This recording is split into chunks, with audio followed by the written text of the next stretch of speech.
B1 Night Rider is here. We are live. We are live. Hope everyone's having a great start to your August.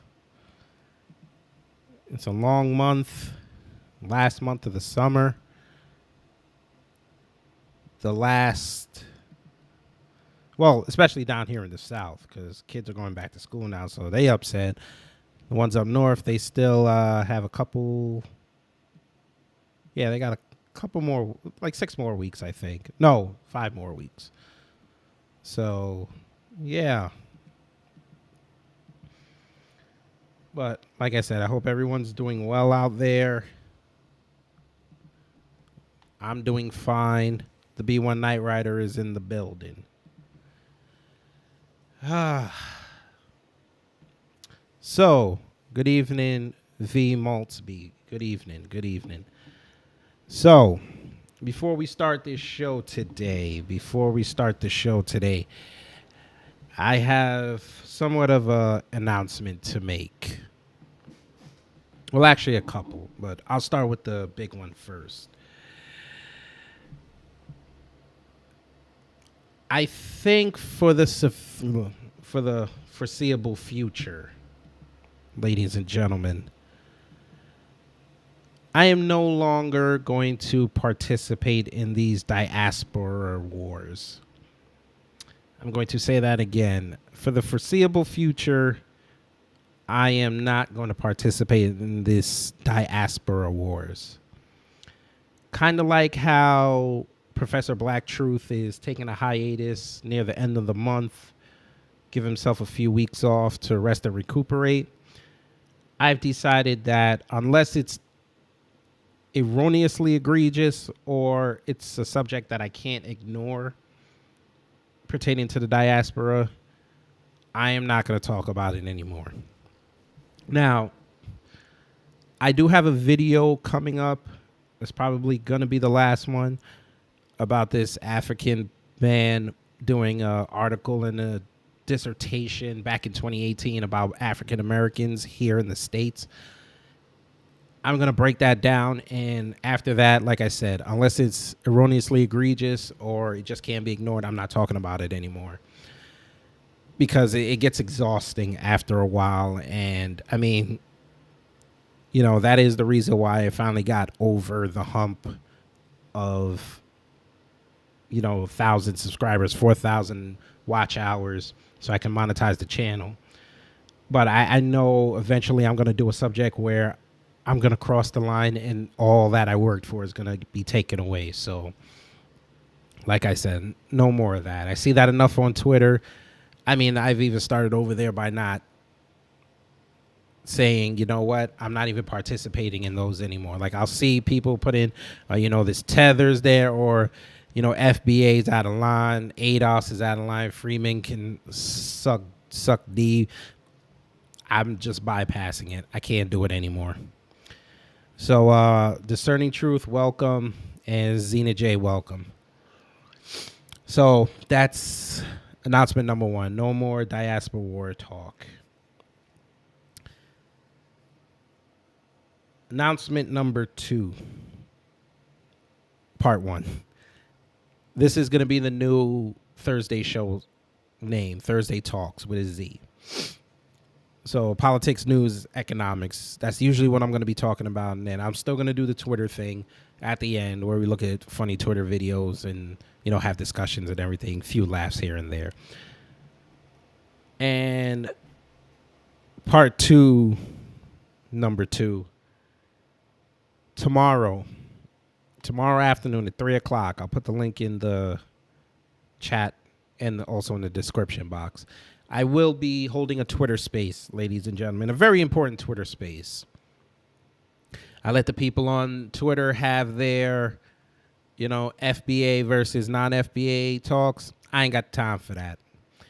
I will be talking about ways that black people can combat white supremacy, come up with some solutions for the family.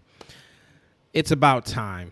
And this is going to be very serious. So if you on your troll shit, don't even show up. Because the second I find out you're trolling, I'm just going to kick you down to the listener. And I'm just going to ignore you if you try to do another request, because this has got to be a serious subject, because especially what I'm going to start talking about today, tomorrow I have to make sure that the family is ready, because it's about to get real, folks. It's about to get real. 25 kid. Hello. So let's begin, folks. Thursday Talks with the B1 Night Rider.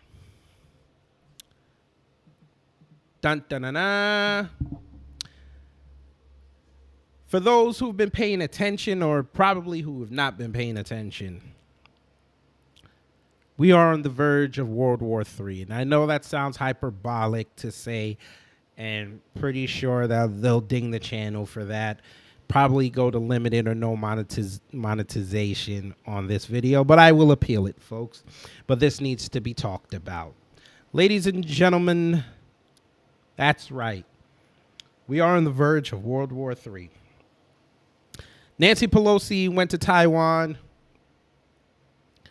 presumably to either offer them assurances that if something happens with China, they'll have their back, or tell them, listen, we can't do nothing in that region right now because we got all our efforts at Russia doorstep, and now we're going to have to think about China. Russia just said they'll back China if anything happens. You might fall, and there's not much we can do.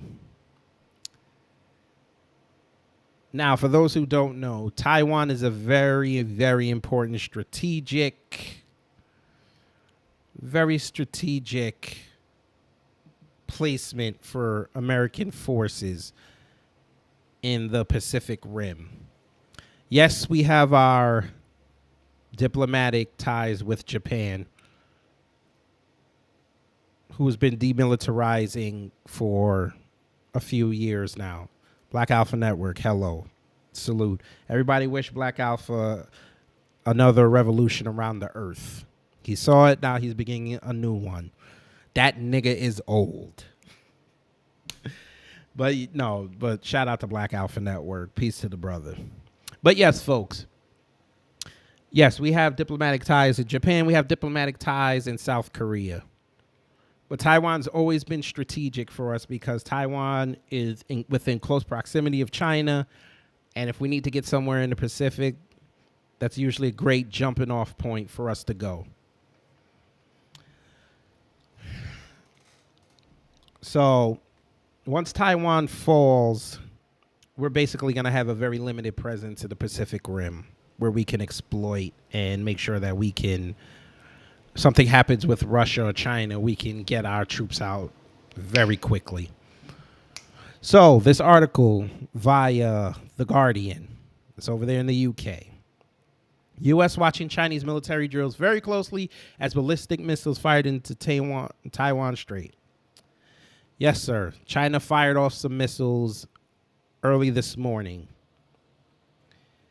Taipei time. They fired off missiles. They are flexing their muscles. Now, they've been doing this for months. They've been doing maneuvers off Taiwan's boundaries. They've been threatening to beach the country. Yeah, I think we're about there.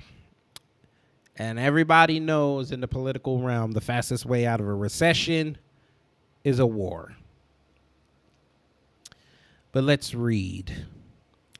It's just past 6 a.m. in Taipei. Here's where things stand. The U.S. said on Thursday that China's launch of ballistic missiles around Taiwan was an overreaction to the visit of U.S. House Speaker Nancy Pelosi to the island. Quote, China has chosen to overreact and use the speaker's visit as a pretext to increase provocative military action in and around the Taiwan Strait, White House spokesperson John Kirby told reporters. China has called the U.S., quote, the biggest saboteur of peace, as its foreign ministry spokesperson slammed the U.S. and U.S. House Speaker Nancy Pelosi for a recent visit to Taiwan. Quote, Pelosi's stunt is another bankruptcy of U.S. politics, diplomacy, and credibility. It proves the saboteur of peace and the biggest troublemaker to regional stability, Hua Chunying said. South Korea has temporarily canceled its flights to Taiwan as a result of the ongoing military drills conducted by China, according to local Korean media.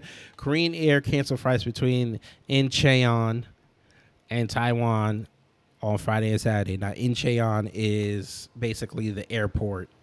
Well, it's the city outside of Seoul that the airport is located. The airline also delayed the schedule of Sunday's flights by an hour. Similarly, Asiana shifted Thursday's flights up by 3 hours and canceled Friday's flights to Taiwan. So, yeah, it looks like it's getting real, folks. It looks like it's getting real. Leave it to white supremacists to exacerbate tensions between Asian nations like we haven't seen that before. U.S. Secretary of State Anthony Blinken said Thursday that he, quote, hopes very much that Beijing will not manufacture a crisis or seek a pretext to increase its aggressive military action. Yeah, because we haven't seen President Xi do this when Trump was in office. We didn't see this, but okay.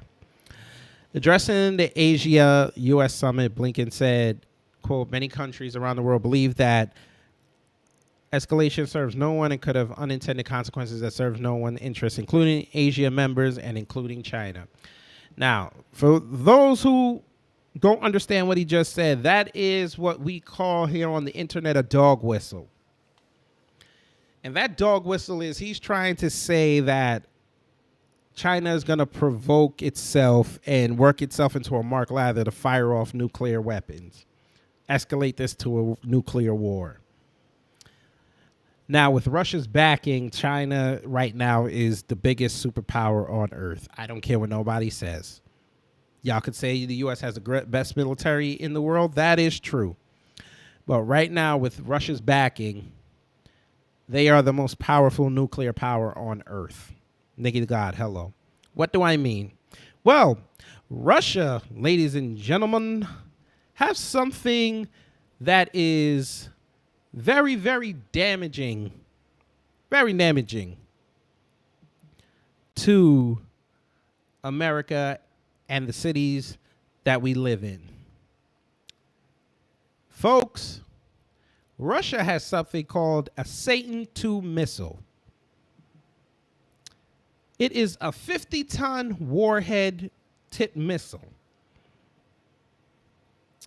An ICBM, intercontinental ballistic missile.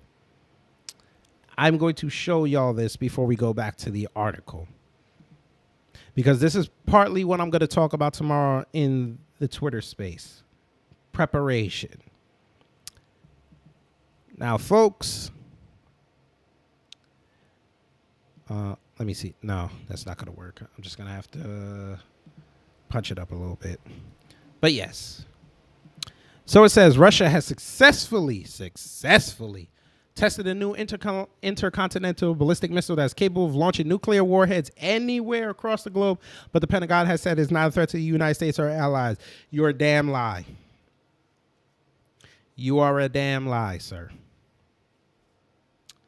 In a televised address following the missile's reported launch on Wednesday, April 20th, this was back in 2018, Russian President Vladimir Putin boasted that the missile, officially called the RS-28 Sarmat and nicknamed Satan II by NATO, had no equivalents anywhere in the world and would make adversaries think twice before making threats against Russia.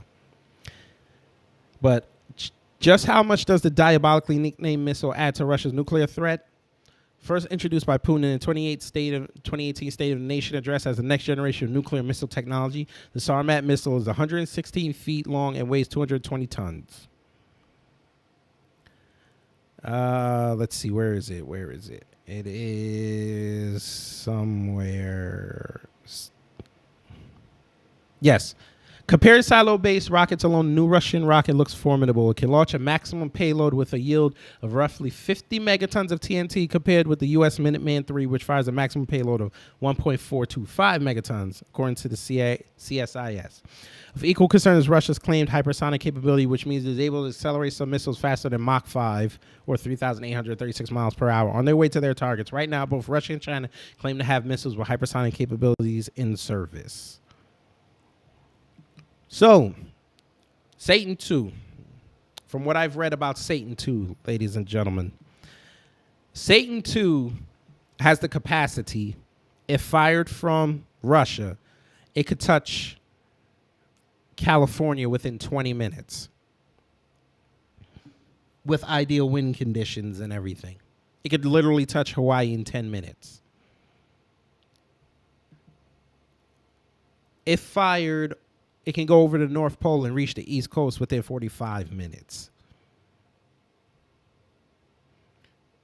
A 50 tons of TNT can basically level half of a city, like Atlanta.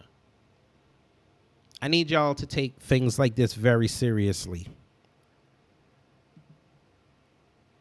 Because we know white supremacy,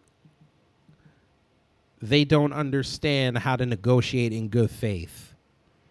They don't understand that, damn the money, they need to make sure that their people are safe. But they'll be ready to squeeze a dollar out of somebody. A lot of our politicians and a lot of our negotiators go into these talks full of emotion.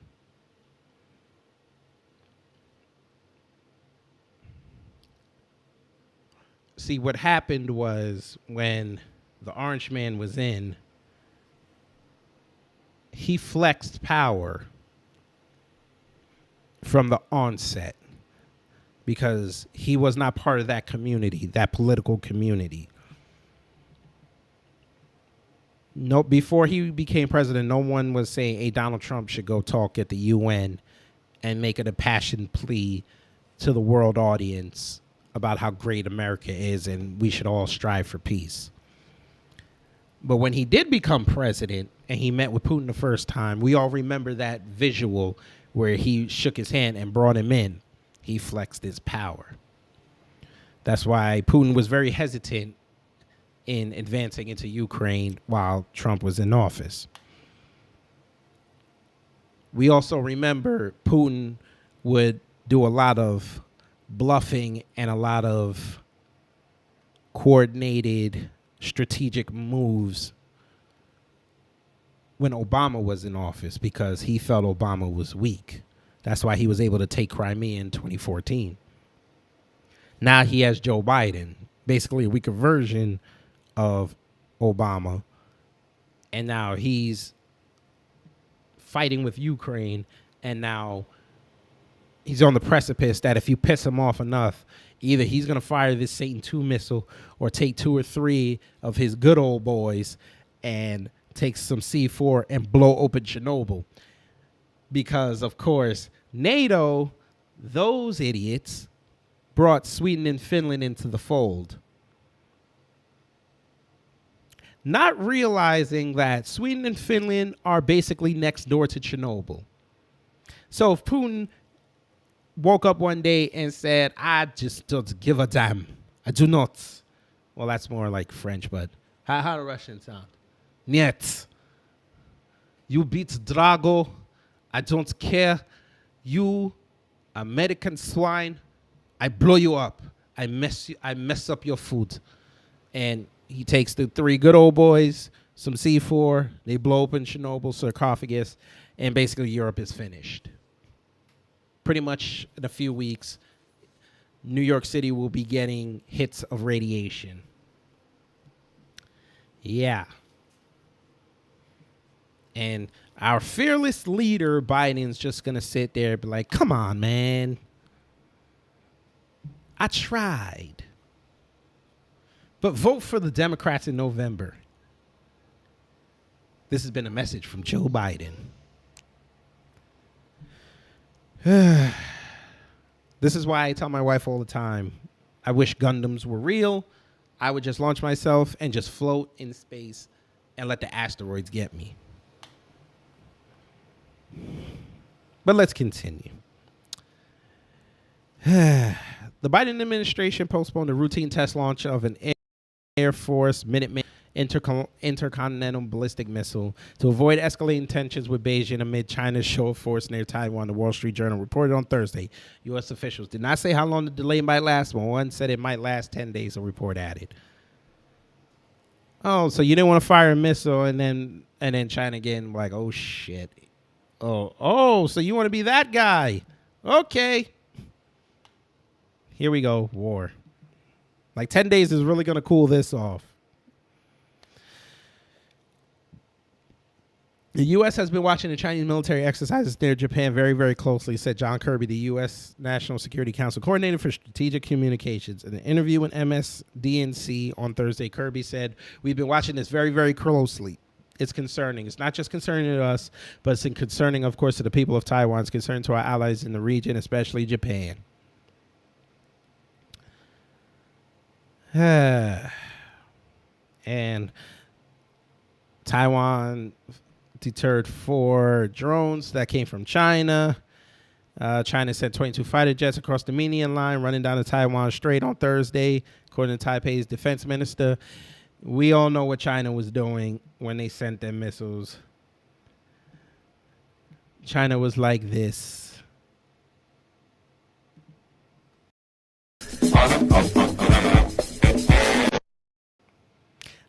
I'm sure somebody will say that was kind of xenophobic, but that was a joke. But yes, folks, we may be on the verge of World War III. So I'm going to implore you. I'll give y'all a little taste of what I'm going to talk about tomorrow. Folks, I need y'all to start buying y'all's water. I need y'all to start buying y'all's canned goods, and I need y'all to start investing in nascent iodine, just in case something nuclear happens. Protect your thyroids, goddammit. Protect your thyroids. Joe Biden, you can negotiate hundreds of millions of dollars of deals in Ukraine for oil and shit, but you cannot stop the threat of World War III for you and your warmonger buddies like Susan Rice. We over here at New Black Media, specifically me, the B1 Night Rider, I have something for you, sir, and it is this. Insult to my existence. That's right. You are an insult to our existence. Because you don't effing get it. You want to be like them old school boys who had the metal military helmets with the little twigs hanging out and your war paint on in the Rose Garden, telling folks, I saw the Taliban talking with President Xi of China in Texas over breakfast tacos because that's what my wife saw on Twitter from a satire website, the Babylon Bee. And all your lefty bots and sycophants will be like, Joe is great. Yes, Mr. President, show him who's for. Show it to him.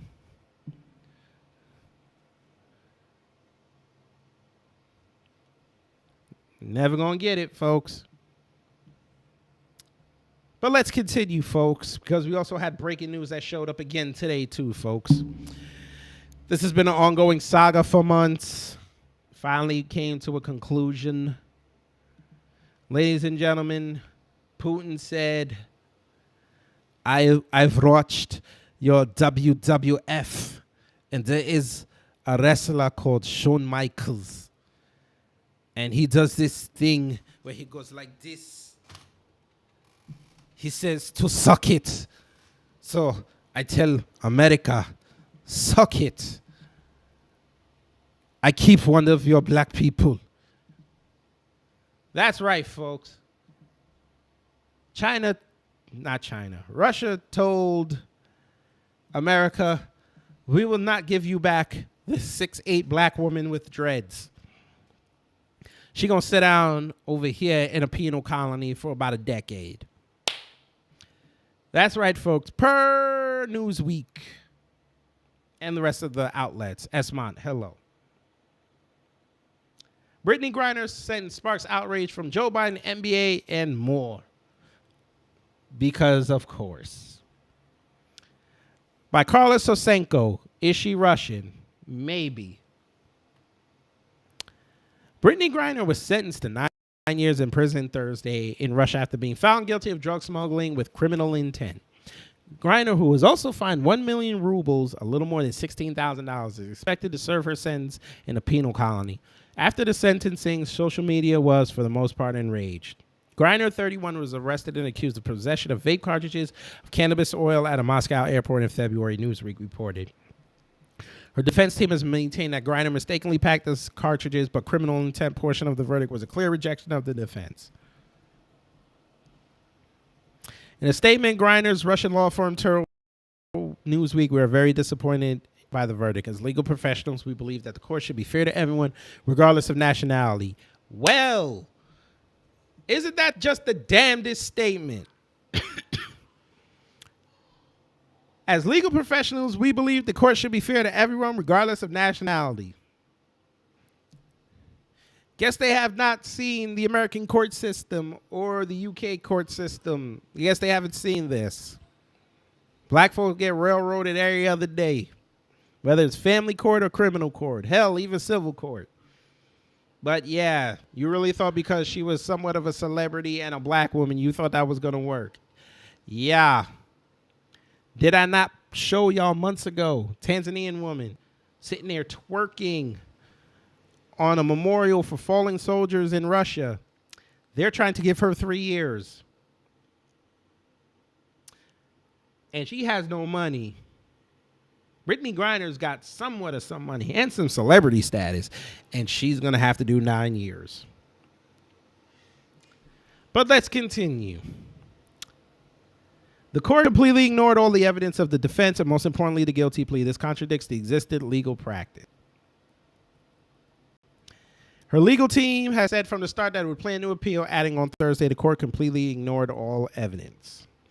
When news of the verdict broke, former teammates, celebrity supporters, fellow athletes, politicians, and even some detractors were quick to share their reactions. Let's see who talked. Oh, Jim Crow Joe said in a statement, wrote a bullshit executive order. A bullshit piece of legislation sent to Congress. Congress approved of it to ask for her release from a foreign country who you're currently at war with, who you thought gave a damn about what you wrote on a piece of paper. You might as well have sent it to Putin so he could take it to the bathroom, read it, and then wipe his ass with it. But, such is Biden. President Joe Biden said in a statement, quote, "Today, American citizen Brittany Grinder received a prison sentence that is one more reminder of what the world already knew. Russia is wrongfully detaining Brittany. It's unacceptable, and I call on Russia to release her immediately." Yeah, like he's going to listen to you. And just for context, ladies and gentlemen, Putin's number 2 guy is worse than him. That's right. Go look him up. He's a lot worse. At least Putin you could at least talk to before he gives you the finger. That dude, no, sir. If he had the opportunity and Putin was asleep and he wanted to do something, he would just pull the button and send that Satan missile over here. And they say, "Hey, while you was asleep, sir, while you were asleep, somebody sent video over internet of this, what is that character from Street Fighter, that Ken Masters? They called him Putin.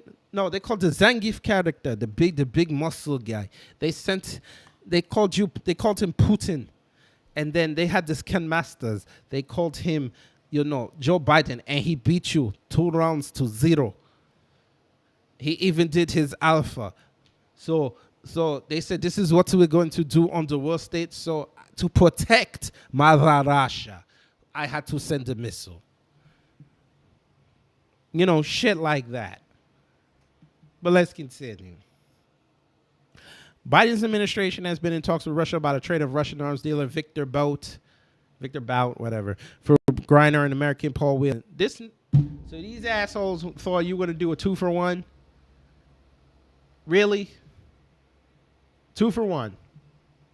Victor Bout, a notorious international gun smuggler and gun dealer.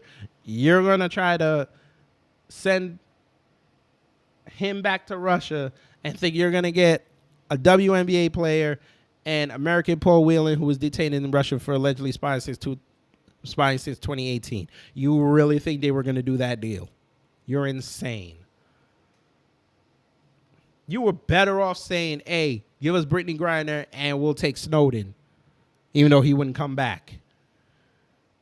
But yeah, again, this is what I said before. They don't know how to negotiate right. Russian President Vladimir Putin could try to use Grinder's conviction as a bargaining chip, increasingly tense U.S.-Russia relations. And, of course, they say she's a black American who's also a lesbian. Y'all didn't learn nothing from Sochi in 2018. Say less. The NBA came out with a statement. WNBA Commissioner Kathy Engelbert and NBA Commissioner Adam Silver issued the following statement regarding Brittany Grinder. I didn't even realize that was a WNBA logo. But, okay, say less. This is how long I haven't watched this thing, because I always remember that it looked like the NBA logo, except there was a chick in it. And she was with the left hand. I mean, with the right hand. But that's how long I haven't watched it. But whatever. WNBA Commissioner Kathy Engelbert and NBA Commissioner Adam Silver issued the following statement regarding Brittany Grinder. So these two couldn't write a statement each. Okay, fine. Today's verdict in sentencing is unjustified and unfortunate, but not unexpected, and Brittany Grinder remains wrongfully detained.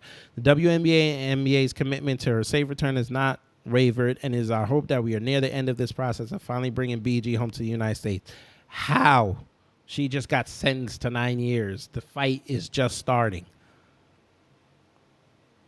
You could have written this if she got off. Because the process of finally bringing her home would try to get her out of Russia. She's got to go to a penal colony for 9 years. And she's got to fight Red from the Orange is New Black's cousins. But okay. Say less. Chuck D. We are friend of the, New Black media. Wink, wink. Chuck D. weighed in. Let's see the pearls of wisdom from Chuck D. I underlined in my first LP, yo, bum rush the show with the government's responsible. It meant plural in every single one of them. Huh? I underlined in my first LP, yo, bum rush the show with the government's responsible. It meant plural in every single one of them. Dude, you got to learn how to put a colon or semicolon. I don't know what the hell you're talking about. Whatever. Governments are the cancers of civilization. The Brittany Grinder situation, exemplary of this. Oh, God.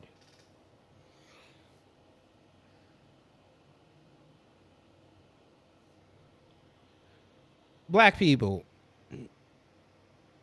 this is a message from me sponsoring myself. Please, when you get online and you're writing tweets and captions, please read over before you push the send button or the arrow, please.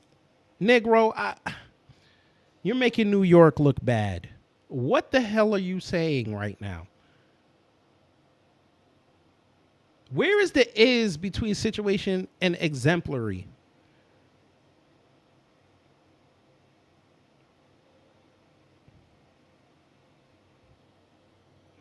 The Brittany Grinder situation is exemplary of this devilry.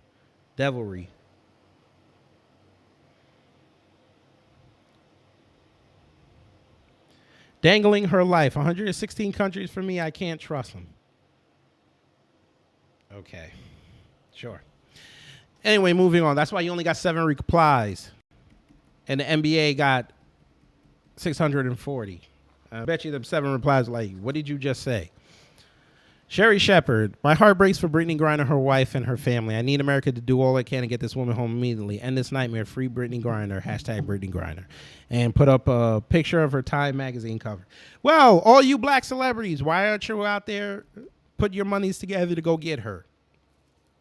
Or get a buy SEAL Team 6 or one of them. Or an elite special forces, dead of night, go get her out of that prison. 25 kids said we are ashamed of him here in New York City. We're definitely not claiming him. Well, he Long Island. Y'all don't claim Long Island people anyway, so it is what it is. I know how New York City gets down. I've been there, so I live there. So y'all, we don't claim Long Island. You know that. Shit, if y'all had y'all's druthers again, Queens would be part of Long Island. I'm just saying. F the other 4 boroughs. Queens forever. Q borough, stand up. Anyway, Dinesh D'Souza. Oh, yes, one of the TV/YouTube conservatives. Seems like the Russians are doing to Brittany Grinder what the Biden administration is doing to nonviolent January 6 protesters. Sir, let me finish it. Hard for us to feign indignation when the same thing is going on here. Russian prosecutors seeking 9.5-year sentence for Brittany Grinder. Sir, give me a second. Give me a second. Sir. Okay. I'm going to need you TV/YouTube conservatives to come in. B1, FBA, Friedman, ADOS, just go get something to eat. Go to the table. Go get the table. Go get something to eat. I need to talk to these idiots real fast. TV, YouTube conservative idiots. Please do not compare this situation of Brittany Grinder carrying drugs in Russia to January 6th. Please don't do that. Because y'all lambasted Democrats for always bringing up January 6th. Y'all killed AOC for bringing up January 6th, talking about she was getting AR'd. She was afraid of getting AR'd. Y'all lambasted white liberals and black progressives when they said that January 6th was worse than 9/11. How do you then sit on your own platform, on Twitter or wherever, and compare a woman getting convicted of a drug charge in another country to a riot on the nation's capital? How do you make that leap? This is what I said in my American Cholo video. The American racist has the uncanny ability to write a statement and then 10 seconds later own themselves. You clearly did not think about what you were writing before you wrote it. Again, folks, here's another dog whistle. Everything that we do is extreme. It's redlined, as you know, for those who drive manual transmissions. You know what the red line is. That's where you're about to shift into the next gear. So you're redlining us, making us the face of extreme, and then everything else is normalized. You're not doing this here, sir. You sound like an idiot. And this is why your name is not as mainstream as you think it is. You and the rest of these TV/YouTube conservatives. Y'all know better. These arguments y'all bring out are weak as fuck. And that's why every time you write it, y'all watch them white liberals own the hell out of y'all. And us in B1, we don't even pay attention to y'all. We just sit there like, all right, he said something stupid again, which I'm going to show later. Somebody else said something stupid, but, you know, it is what it is. But let's continue. Who else said something? 725 replies. I'm sure 60% of them were owning him. Robert Griffin III, bring Brittany Grinder home. Okay, keep it simple. That's how you got to do it. Tommy Lahren, oh, Lord. Let's see what she said. Brittany Grinder is a canary tale. Hate America, think it's oppressive, go to another country, play stupid games, and find out what the oppression and no justice looks like. Too bad, so sad. Too bad, too sad. Another one. Ma'am, you were the same chick who said that men were trash, and in 3 days, not only did you apologize, you basically lost your livelihood for 2 years. Now you're just coming back and you're writing dumb shit again, saying dumb shit again. I guess you need another vacation. Okay, say less. Keep going. Have fun. And don't you just love it now? Everybody's saying play stupid games, win stupid prizes. Everybody's saying it now. Y'all kind of do it like y'all did that Usher meme. Y'all just co-opted the F out of it and ruined it. Now nobody even uses it anymore. Good job. Now play stupid games, win stupid prizes. Someone needs to put that on a tombstone because that statement's done. But let's continue. Secretary Anthony Blinken, which I just read in the Russia report. I mean, the China report. The Russian court's conviction and sentencing of U.S. citizen Brittany Grinder spotlights our concerns with the Russian government's use of wrongful detentions. I'm committed to ensuring we do everything we can to bring home Brittany Grinder and Paul Whelan as soon as possible. Oh, so now you're going to attach the white man to it. Again, folks, here we have another dog whistle. Now we're going to attach the white man to it, so it'll stir up white people to bring this black woman home. Because, of course, you know, in this country we live in, just us having something for us needs to be attached to something else so it can be more palatable. But when other people ask for things and somebody wants to attach to it, all hell breaks loose. All right. Spartacus said something. Cory Booker. Corny Booker. Shout out to the Black Authority on that. Russia's wrongful detaining and sentencing of Brittany Grinder is unacceptable. We must do everything in our power to bring her and other wrongfully detained Americans home. Representative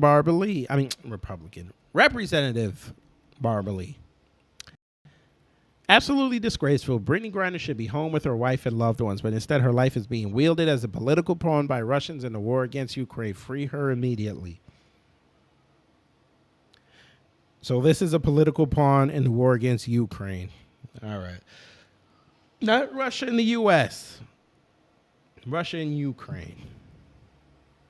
So since the U.S. has this great relationship with Ukraine, why does not Zelensky send his people over there, the Azovs, to go get Brittany Grinder out of there as a gesture of good faith? I know they're racist supremacists, but, you know, all that money you're sending over there, you know, almost $1 trillion. They just sent off another 550 over there. So, yeah, I mean, the least you could do is attempt to go get this woman, but of course you won't do that. Say less. Steny Hoyer. Oh, yeah. Brittany Grinder's sentence is unjust and unacceptable. I join in the calls for the Russian government to release Brittany from this wrongful detainment and return her home to her loved ones. Because they're really going to listen to you. Oh, Lord. The super coon himself, Reverend Al. Reverend Al Sharpton slams harsh sentence on Brittany Grinder by Russian authorities. Urges immediate clergy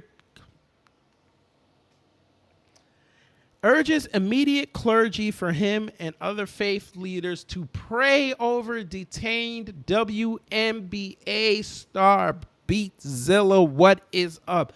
For those who think I'm lying that he did say that, there you go. Just so you think I'm lying to you. This nigga said to pray.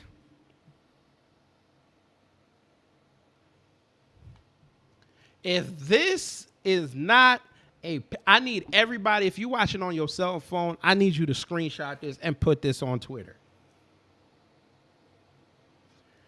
Jason Black has said it. I'm going to say it here. You cannot trust these old niggas and coons. Can't trust them.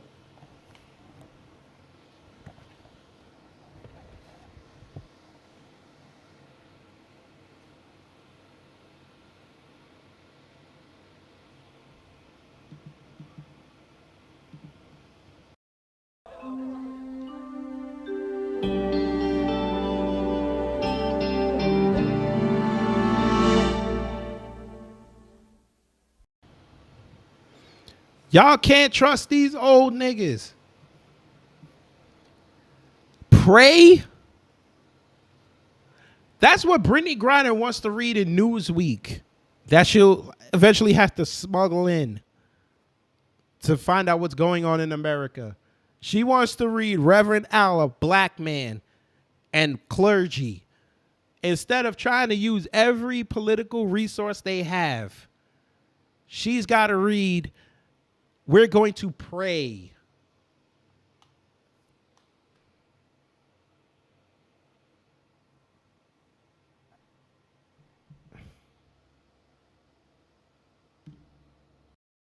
This is a sick Negro.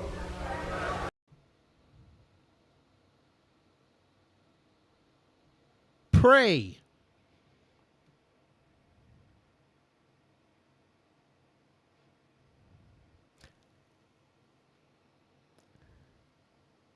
One of the biggest white supremacist countries on this planet has a black person in their clutches. Black folks for the better part of 2 years have gone online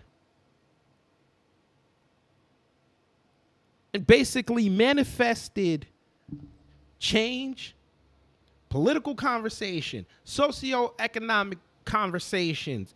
The nigga Tariq has been trending for damn near 3 weeks now. FBA has been trending. I still wish B1 would trend, but I know what's going to happen. But Black American has been trending. All this stuff related to black people has been reparations has been trending. We have the ear of the people. This is what we should have had in 2020 when I told y'all, F what they talking about, go break bread with the black conservatives. Now, I know some of y'all going to say that was some coon shit, but whatever. We have the ear of the people right now.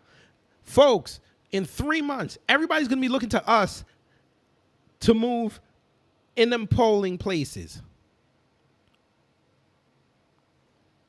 And you dumb old niggas are talking about pray for Brittany Grinder.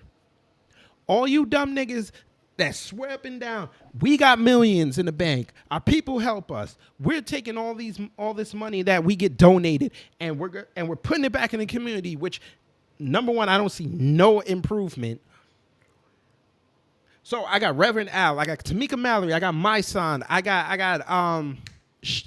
Baishamel T. Washington, aka Sean King. I got the Congressional Black Caucus. I got Burn Loot Murder. I got all these people and organizations, and not now one of y'all coming outside talking about, hey, we're putting all our resources together. We're going to get this man 30 days to let this girl go, or there's going to be hell to pay. Y'all don't even do that. Y'all don't even threat like that. Even if you just wolf blowing on the brick house, y'all don't do that. You talking about praying?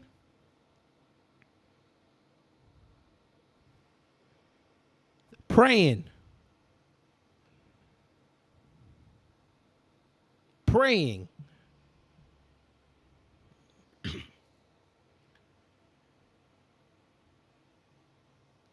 I don't get it, folks. Praying. That's why Roy Edis knocked you on your ass back in them days. But I'm gonna leave that one alone. And that's the end of the article. Praying. Oh, you niggas. Oh, you niggas. I don't get it. All right, I gotta calm down a little bit. Gotta calm down a little bit. Now,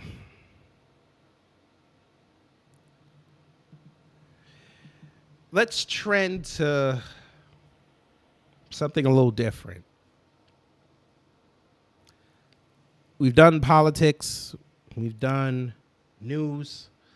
Now let's do economics.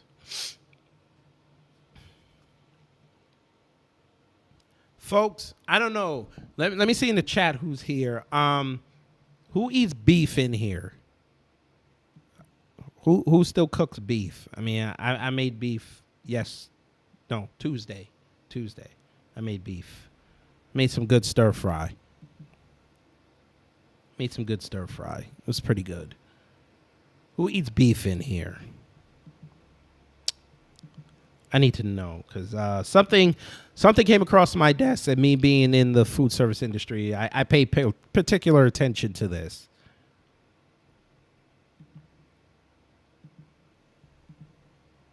All right, Beatzilla, you eat beef. I figured y'all West Coast niggas. Y'all all about the beef and y'all eat beef. This is a sick Negro. That's what Beatzilla just said over there in Portland, but shout out to him. V Maltzby said I barely eat it. I mean, that's fine. I've cut down a lot of beef consumption as well. It's more chicken and everything.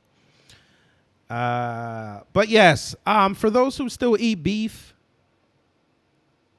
you know, it's still summertime. Everybody's still, you know, doing their last few weeks of grilling. You know, everybody enjoys a good steak. We're going to come up on the season where it's going to get colder. People like their beef stew, oxtails. You know, for the Jamaicans and the southern black folk.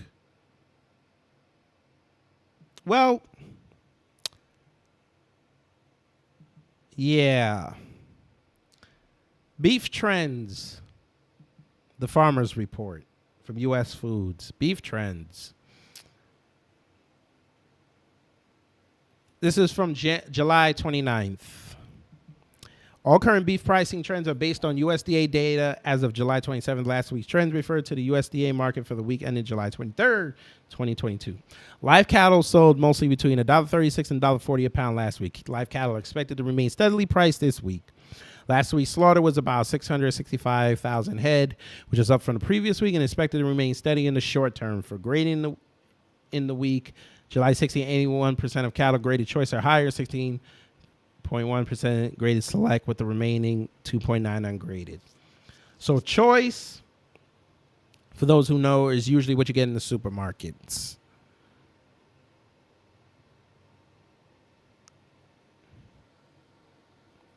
That's usually what you see in the supermarkets. The choice cuts. Select is usually your upper echelon. That's usually where the steakhouses and the butcher shops, that's where they make the bang for your buck. That's why when you go to steakhouses, that porterhouse, I'll give y'all a little bit of insider secret. Everybody likes porterhouse, right? You know, the T-bone steak, the filet, the strip on one side, each side of the bone. Very good cut of meat. Perfectly grilled. Salt and pepper, that's all you need. Oregon is a Black Angus steak. Yes, sir. Black Angus. But Black Angus has fallen off a lot over the years, Beatzilla. So you got to be very careful with the Black Angus. If it's select, get it. If it's choice, be wary of it. But a porterhouse, you could go to a butcher shop and get a nice thick porterhouse. Probably pay might be about 28 ounces. So that's almost 2 pounds. Could probably get it now for about $16.99 a pound. So 28 ounces, probably about to pay like $30, right? It's not a bad price for a nice meal. You and your old lady, or the reverse. You want to be nice with your man. The kids went to the movie theater. You put $20 in their pocket and the taser. Tell them, listen, don't you go talking to nobody. If somebody come up to you, you put this right on their nuts. Or you splash water on them and then hit them with it. But, you know, we talk about that tomorrow in the Twitter space. But, folk, you go to a restaurant and get that same porterhouse that you pay $30. Yeah, it is cattle country. You're right, Beatzilla. It is cattle country. I'm more talking about the Midwest, because a lot of where the East Coast and the South get their meat from is from the Midwest. But that same porterhouse, when you go to a restaurant, you could pay $30 either at the supermarket or the butcher shop. You're paying over $100 for one. Maybe if you're lucky, you could probably get it for $60. Yeah, the markup is crazy, especially with a lot of steakhouses. They dry age it. They get the dry age version, so that adds to the flavor, but it adds to the price. Another insider secret, folks. A lot of what you guys pay for your meats, you're paying more money because of the labor costs. You're not paying for the meat actually. So when y'all go to the supermarket, you guys say, "Hey, why is this family pack of chicken $16?" And you only get 5 pieces in it. You're paying for the labor. Don't believe me? Okay. Next time you go to the supermarket, take a look at that price. Then go to your farmer's market and go in the meat section and look at them saying the same exact meat. I tell you this, because I'm going to the farmer's market tomorrow or Saturday. They're selling the family pack at Kroger for, I think, $18 right now because everything's gone up. I could go to the farmer's market right now, get same 5 pieces of meat. I'm paying at least $10 to $12. I know $6 doesn't mean a lot right now, but $6 in your pocket does a lot, especially with, some states, like my state in Georgia, they suspended the gas tax. So, push comes to shove, that's about a gallon. It's almost 2 gallons of gas, just about. Maybe 1.75 gallons of gas. Depending on the kind of car you got, you could do about 24 to 30 miles. So you could get to where you're going if it's local and get back until payday, which for me is tomorrow. So it's going to be fun. But yes, if you can, folks, find where your farmers markets are. Find where your local farms are that do retail. Find your greens, what they call it, green markets in New York City. Go straight to the supplier. Don't go to the supermarket to get your meats, unless you really have to and you're in a pinch.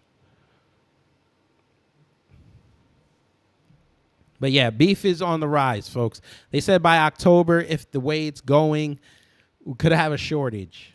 So, there's going to be no roast beef on the table, no stews. What else? For the British people, no pies.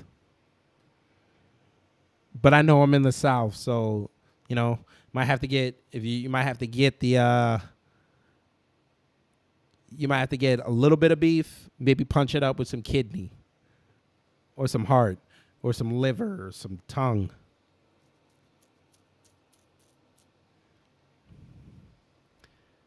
But yeah, that's what's going on out here in the streets.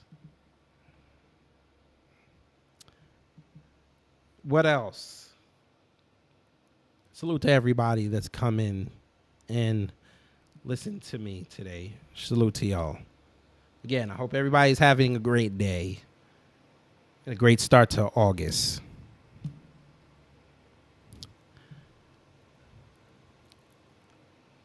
Let's go to the fun segment. The fun segment, which is watching Twitter videos that I found over the week that I think are funny, engaging, may start some conversation. We just have to be prepared for whatever comes. Yes, ma'am. I almost forgot. I always forget to do this. That's how the sky looks today. Yeah, that's how it looks. It's nice out there. It was nice today. It was like 86 degrees. It was nice. Turn off you light. Okay. But yeah, it was nice out there. Love them trees and shit. But yes, it is Twitter time, ladies and gentlemen. And we'll start off with a nice little doozy. We'll make y'all laugh.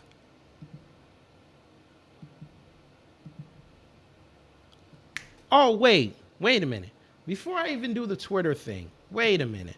There was one other story I wanted to do. I just looked back in the chat and I saw Beatzilla. I did want to do this. story. Georgia.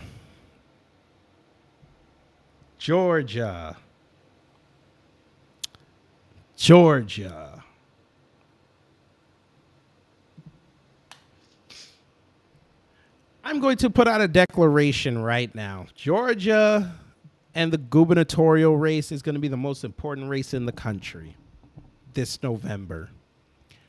Because like I've been saying for the past year and a half, if Georgia falls or they don't vote the right way, we're done. And specifically mean black people. We're done in this state. Stacey cannot win. Warnock and Herschel, we're screwed either way. So got to figure out who's going to give us less of a headache. But Stacey cannot get in. Unfortunately, Atlanta's got to deal with Fannie Wills for another, I want to say 2 more years. So, yeah, Rico is still on the ballot. But I wanted to do this story because Beatzilla the other night on his upload, Stacey went up to Kennesaw up here in Georgia, Cobb County, and was talking with folk. Now, here's the thing with Stacey. She's really, really, really not a smart woman, because if she was smart and she really wants to stop Kemp from getting a second term, her best bet would be go on not just safe shows, but go to shows that are going to ask her the tough questions. She's not doing that, folks. She's going to forums where the questions are safe, where the questions will be curtailed to her, and her answers, she can filibuster and say a whole bunch of nothing. Shout out to Kamami. She learned well. Well, that saying Kennesaw thing that Beatzilla paid $42. I'm sorry, he didn't pay for that. He paid himself 42 minutes of economic opportunity to dissect what the hell she was talking about at the end of his video. And I listened to it, and I still don't know what the hell she said. And it's been 2 days. I still don't know what she said. She also said, folks, that her faith in God guides her abortion rights stance. Her faith in God. I'm interested, ma'am. This is what I want to hear, because your faith in God is not helping you with being sued over your new Georgia project. Your faith in God has not led you to the light of you admitting that you still think there's voter suppression out here, and you lied to the people. So much so that Atlanta and the metro area lost upwards of $100 million in baseball-related revenue because yo dumbass ran out and said that Georgia, because they changed a couple laws saying you can't give out food and drinks on the line and some other things you said was voter suppression. They said, I'd rather not deal with this. Let's send it to the white supremacist state of Colorado in July, which is not that hot, by the way. So black folks didn't get none of that money. You claim this, and then when you got called to the carpet on it, you lied and say you never said it. Sure, but your faith in God has guided your abortion rights stance. Your faith in God. I thought God was about life, ma'am. Last I checked. I could be wrong. Christians, if you're in the chat, tell me I could be wrong. It's not saying your good book protect all life, unless it's ordained by God to get rid of this life. I could be wrong. I'm pretty sure I remember God created the great flood. I I could be wrong. I thought God was the ultimate arbiter of life. I don't think him or his road dog Jesus would approve of abortion. I'm just saying. You know what? Jesus might be a white liberal. Who the hell knows? I'm just saying. Christians, let me know. But let's see what Stacy said, because I'm intrigued. And of course, Marquise Francis. For some reason, I'm getting Haitian vibes, but I'm going to leave that alone. Okay. Stacey Abrams believes politicians shouldn't interfere with a woman's decision on whether to get an abortion, and her own religious faith has reinforced her pro-abortion rights views.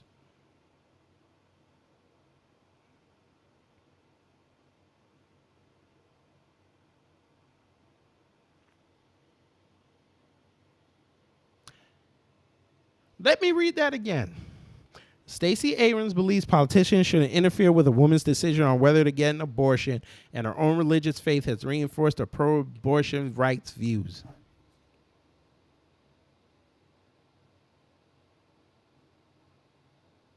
I have a smart crowd, so I'm not going to read it the third time. Again, folks, just like I said again, the American racist has the ability to self-own themselves 10 seconds after saying a statement. Ma'am, you just said politicians shouldn't interfere with a woman's decision on whether to get an abortion. But as a politician, you would craft legislation to protect a woman's right to an abortion, so you're interfering with it. Again, I have a smart crowd. Did I read this wrong or did I read this right? Let me know. As a politician, aren't you interfering with a woman's right to have an abortion and the decision that goes into it, whether you're yay or nay for it? I could be wrong. Please tell me if I'm overstepping, if I'm overthinking this.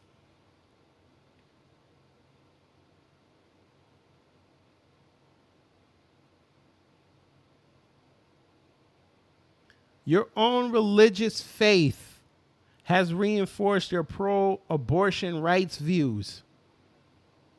That is in direct contradiction of your religious views, ma'am. Name me this religion that allows abortion. Please name it for me. Which religion is this? Which one of the 45 sects of Christianity is this? Because I know this ain't Islam. Pretty sure if I tweet Rizza Islam and ask him, does the Nation of Islam support abortion? I'm pretty sure he'll say no.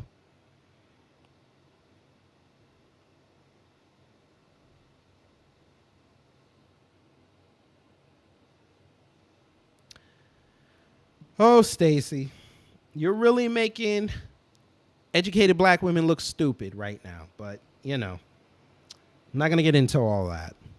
Quote, abortion is a medical decision. Again, owning yourself 10 seconds after making a statement. If it's a medical decision, that has nothing to do with faith. Because last I checked, a lot of Christians don't like to intertwine science and religion. They don't like doing that. They love railing against them scientists that try to carbon date Jesus and all this. They don't like that. There's still a lot of Christians out there that don't believe that Babylon is what is known today as Iraq. So for you to say it's a scientific decision, aka medical decision, that goes to direct contradiction to your faith. But let's continue. Abrams, Georgia's Democratic gubernatorial nominee, told Yahoo News in a sit-down interview Sunday in her home state ahead of a campaign event, quote, "It is also a decision that women make because they are not ready to be mothers. My responsibility as a legislator is to make certain that we allow doctors and nurses and medical professionals to make medical decisions and that politicians stay out of it." Lady, again, if you get elected, you're going to try to protect it. The state I live in just said you can claim child support on an unborn child.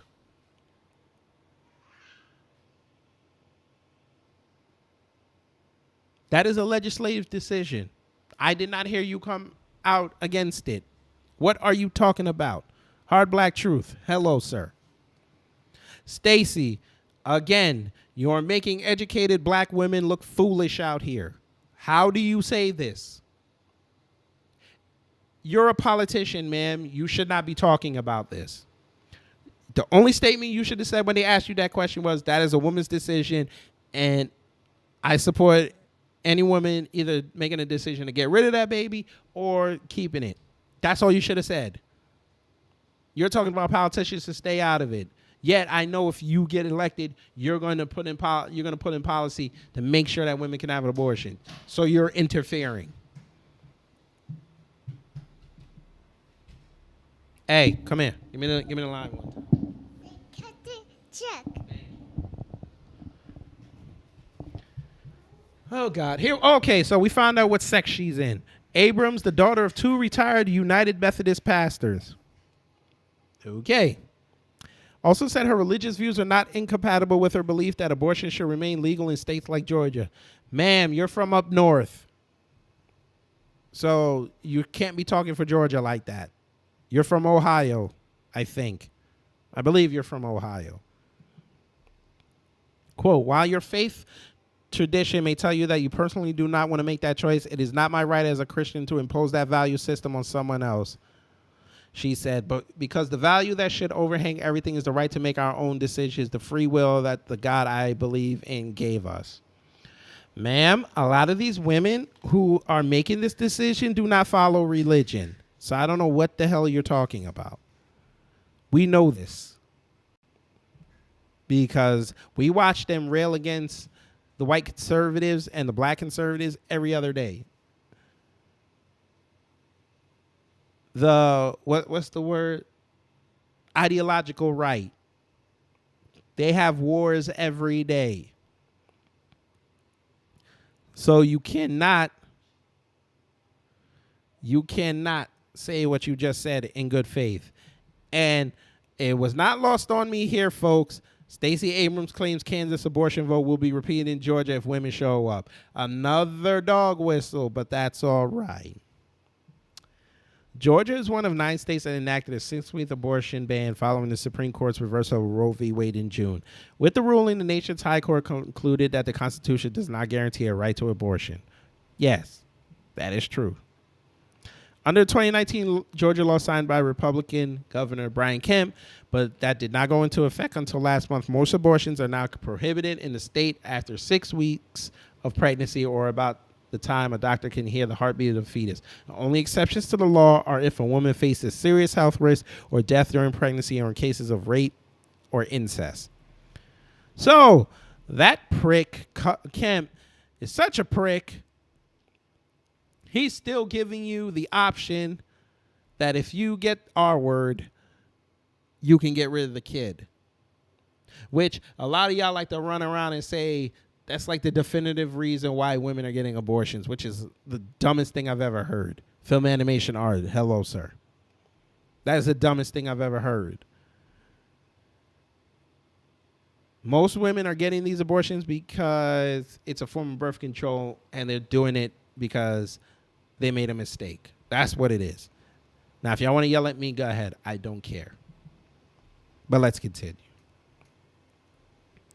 Based on that same law, Georgia residents can also claim an unborn child as a dependent on their taxes, the State Department of Revenue announced Monday. Fetuses past 6 weeks now have full legal recognition as living people. As a dependent. But it's funny. I mean, okay, that's all well and good, but you could do that on your taxes. I know the Fed, you can if you say that you're pregnant, I think they give you a tax credit on that. But okay. The department will recognize any onboard child with a detectable human heartbeat as eligible for the Georgia individual income tax dependent exception, the department's statement read. For abortion advocates like Abrams, the law's interpretation is another blow to women's reproductive rights, which have become a central issue in a rematch against Kemp, to whom she narrowly lost the governor's race in 2018. During Sunday's event, Abrams listed repealing abortion laws in addition to expanding Medicaid and repealing loose gun laws in the state as one of her top 3 priorities. Jesus Christ, they're still on this Medicaid bullshit. Medicaid for all does not work.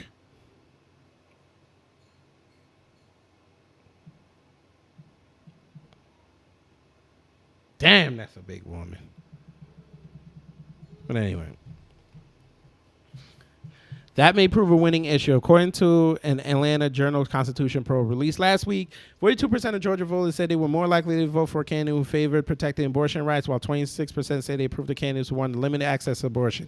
Roughly 25% said the issue made no difference to who they would support. Okay, so 42% is usually the chicks who make a mistake, the male simps, and the white liberals, and the male feminists.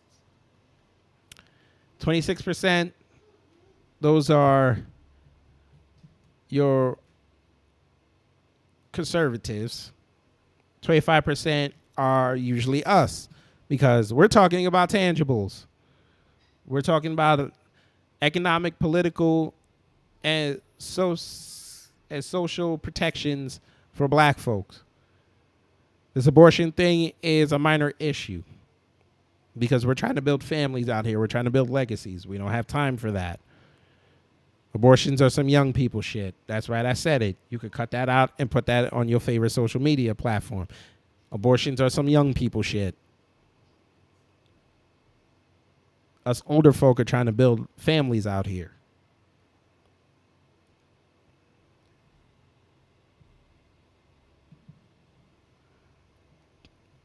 Georgia has one of the highest maternal mortality rates in the country, twice the national average. Abrams believes placing any limits on abortion is a decision that should be left to a woman and her doctor. Arbitrary political parameters make no sense, but it should always be that the abortion care is available until a fetus is viable, unless that viability threatens the life of the mother and the health of the mother. Okay. So again, she's talking about abortion. Politicians should stay out of it, but she's going to do everything she can as a goddamn politician to protect a woman's right to abortion. So you're interfering. You're basically doing the opposite. You basically want to do the opposite of what you think you shouldn't do.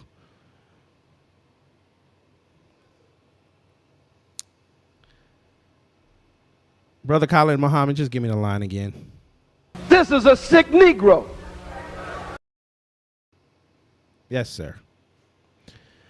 Film Animation Arts says...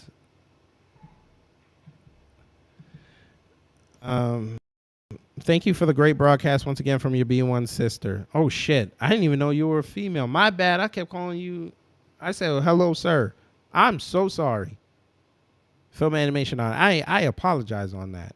I just self-owned myself. Totally agree with this. Issue is designed to destroy the black family and our future generations. Well, her and the New Georgia Project, they sought to destroy the black family, but that's another subject for another day. I think I'll cover that once we get closer to the Georgia election, because that's got to be dissected down to the minute details. Because that chick and that chick, her sister, in that organization, there's some nefarious. That's a nefarious triad, boy. But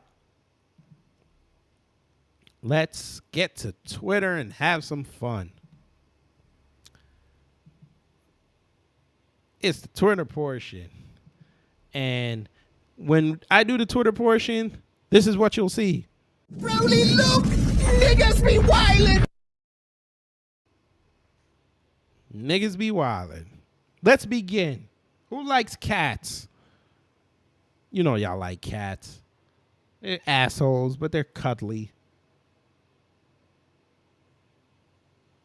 And cats do the dumbest friggin' things possible. Like this. What the hell was that cat doing? Someone explain this to me. This cat is going in a box and did not make it into the box.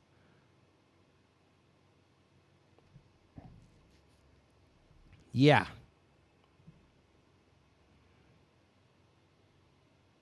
That's kind of like most of our politician boys. Oh, yes. Melanated Ancestor, Fred on Twitter. We got to play this video, ladies and gentlemen. This is such a classic. So I just watched another video. This is such a classic. I remember watching this on Facebook.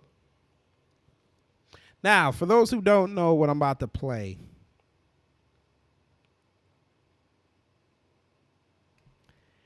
years ago on Facebook, this idiot cop was in the gym. He was all swolled out. He was the Kermit meme before the Kermit meme. He was the Carmelo Anthony sleeveless sweatshirt before the Carmelo Anthony sleeveless sweatshirt. He just done a workout, and he said, well, I'll let y'all listen to what he said. He said some bullshit, but it was funny. What's up, TikTok? So I just watched another video of some clown with a camera running his mouth to an officer. I think it was in New York, and calling him a bitch and a punk, and take that badge and gun off and let's fight. So here's my question. A lot of you clowns like to do that. Y'all really think we hide behind our badges and guns, and a lot of us obviously we can't fight. That's what y'all think, right? Okay, so how about if we come up with a system that the officer signs a waiver, you sign a waiver and put your camera down, we put our badge and gun down, and let's step in the ring. Let's see how many of you would actually sign up. You want to take that? You want to take that? Okay, say less. I mean, that's kind of bold of him, isn't it? Isn't it? That was kind of bold of him. Him as a cop, he said, "Come outside. We'll drop I'll drop my holster and my belt. You pull your pants up and we see, we throw hands." Just like in the Jackson movie when Papa Joe put what's the name? Who was it? Tito. And that boy that was messing with him, they put on gloves, they were fighting on the grass. Catherine tried to stop it. He had that famous line, if y'all gonna fight, let's do it right. All right, say less. So what do you think happened, folks? A few moments later. So I've been getting all kind of messages and friend requests and all that good stuff. Guys, listen, it's pointless. Okay, I'm getting all type of professional boxers that have been boxing for 300 years and decide, okay, well, because this cop said this, I want to fight him. And that's the wrong answer. Well, the wrong answer, you say. Because the professional and semi-professional boxers want to throw hands. We all know that's not the reason why he said he not doing it. It ain't the boxers. Them folks who you probably slapped them cuffs on, or, one of these boys out here who think they bad, they wanted to test your temperature, and you ain't want that smoke.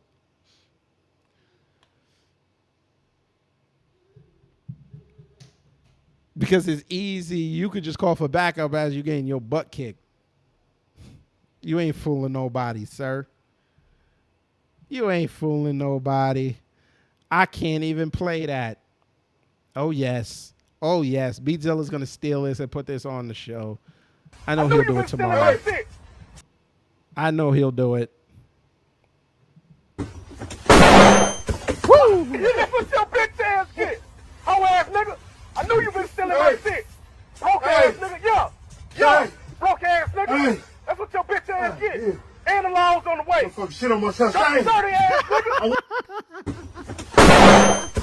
That's what you get. He said, I pooped on myself. That's what you get. Leave people's stuff alone. Leave people's stuff alone. All right, we're going to have to play that soon, but I want to play this first. Well, we all know that Vince McMahon finally stepped down, and Vince McMahon's been a vile racist for years. He tried to be covert about it. He did the famous he dapped up John Cena and he said, "Keep it up, nigga," and then walked off. I was like, come on, bruh. Come on, bruh. And then you have Booker T come in and said, "Tell me he didn't just say that him and his wife had to look at this man and be like, listen, what we doing? How do you say this?" Well, this was not a one-off. Vince McMahon did this multiple times, but I was reminded of this nugget that I forgot about. Yeah. Then if Who's ready? you're not Caucasian, then leave. Mark Henry. I'm sorry, no? Mark Henry I is don't the make GOAT. the rules around here. Mark Henry's the GOAT. He said he get to look at everybody he want to give somebody like, "Hey, what did you just Leave. say? I'm gonna Mark see you Henry. outside." He said, "I'm gonna see you out." That's I'm gonna If see you're you not outside. If you're Look not at Shelton Caucasian, Benjamin. then leave. Mark Henry. He said, I'm "Yeah, sorry, I don't make the rules around here. I don't make the rules around here, man. That's your company, fool. What do you mean you didn't make the rules?" He said, "If you're not Caucasian, then leave." And they just focused on the black folks.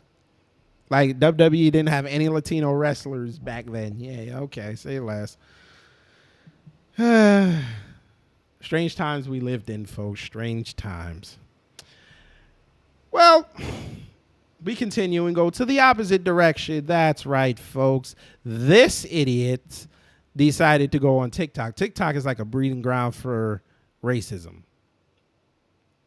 This fool decided to put a chain around his neck and hold up a chain and try to see if his white friends would grab the chain. Let's see what happened. Hey, man. Can you hold this? Can you do me a favor? What's up? Can you hold this? Yeah. Oh, that's racist. That's not even fucking funny. That's racist. Sure. That's racist. Oh shit, man. For a while, yeah. Can you do me a favor, man? Sorry. Oh hell no! Hell no! Hell no! What is this man? All right, folks, what is this man wearing? What is he wearing? Hang on, we got to go back a little bit. What is this man wearing? What is this? Hey, guys, I need some answer. What is this man? What is this? I don't know what's going on here. He got watermelons and flamingos and pizza on this. I mean, no, that's watermelon. Never mind. Pineapples. I don't know what's going on here. What? Hang on. I got to blow this up. How you blow this up? Somebody? No. Yeah, I make myself little. No, that ain't gonna work. All right, yeah. Okay, that's probably the best I'm gonna get it. Folks, somebody got this point. What is this man wearing? What is this here? Which clearance rack did he get this from? He bought this in Spencer's. I'm convinced. What is this?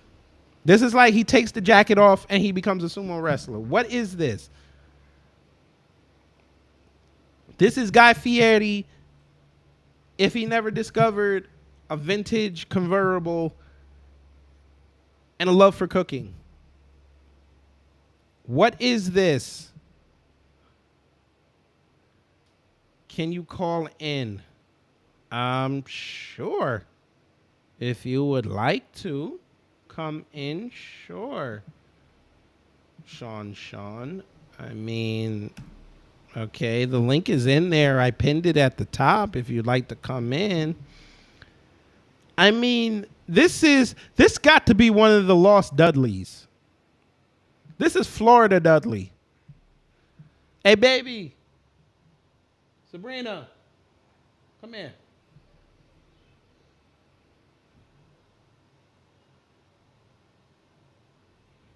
Please.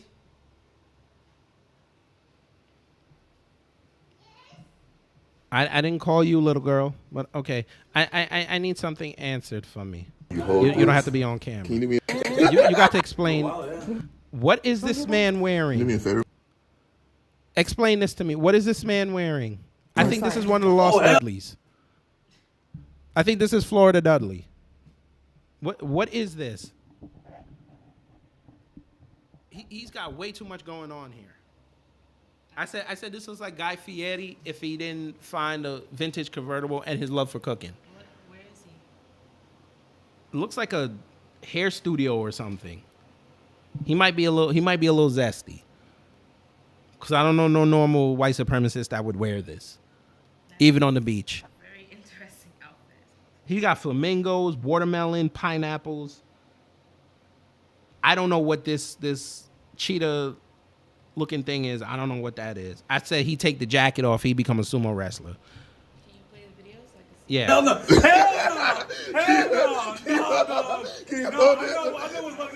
I don't know what that is. Not today. We got. Hey, I guess. That's good. I like that. He's not a racist. I like that. It's not that goddamn funny, but I don't know what he wearing. I'm just trying to figure this out. Very strange.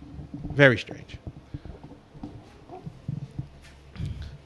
Okay. But yes, my wife said it's very strange. She does not know what's going on. But black folks, we're in 2022. We're in the height of white supremacy and its eventual downfall. I'm going to need you to stop playing games like that. That's not funny. Okay?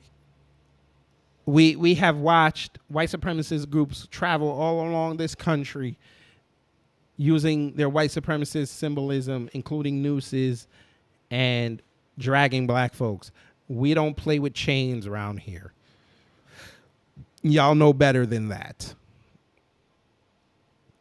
And if you don't, you need to go read a book. WWE got in major trouble in 1999 at WrestleMania 15 because they did an angle where The Undertaker put the Big Boss Man in a noose and hung him from the Hell in a Cell. We don't play like that. And that was 2 white people. So imagine if he did that with a black person. They probably wouldn't be in existence right now. I just played that Vince McMahon clip. We've seen Vince McMahon have a history of being racist towards other groups that are not white. You decide to go on TikTok, put a chain around your neck, and have your white friends grab the chain and you tell them it's racist, or they say, nah, I'm not doing that. Because you know damn well if you went up to one of your black friends, which I don't even think you have any, but if you went up to a black person and did that, you would have got told for 2 minutes. And you had a shitty do-rag on your head. Come on, man. Y'all know better.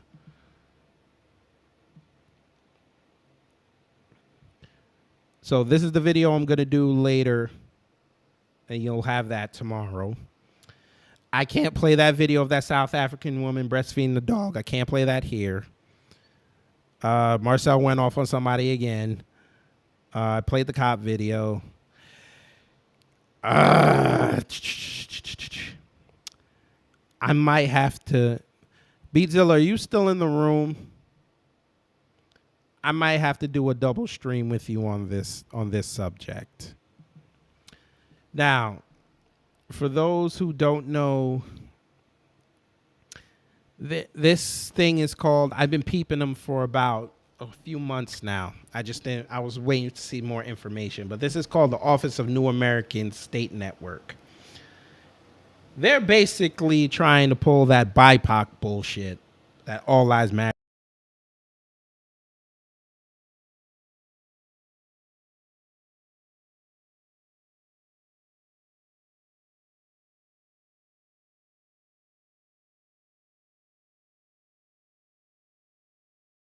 And WES provide forums for state policy leaders to drive positive change that supports immigrant and refugee integration into the workforce and economy. Folks, I'm going to need you. Beatzilla, I might have to do a stream with you one day about this. This is dangerous. What's going on right now, folks? And my thing just went low. I don't know why. I don't know why it just went to red. Can y'all still hear me? I don't know why the hell this thing just went to red. Y'all not gonna play with me. Damn, now y'all gonna start playing with my stream? Hang on. Let me switch to Wi-Fi for a second. 'Cause I don't know why it's... I don't know why it just went to red like that. Fuck me. Wait, let me see.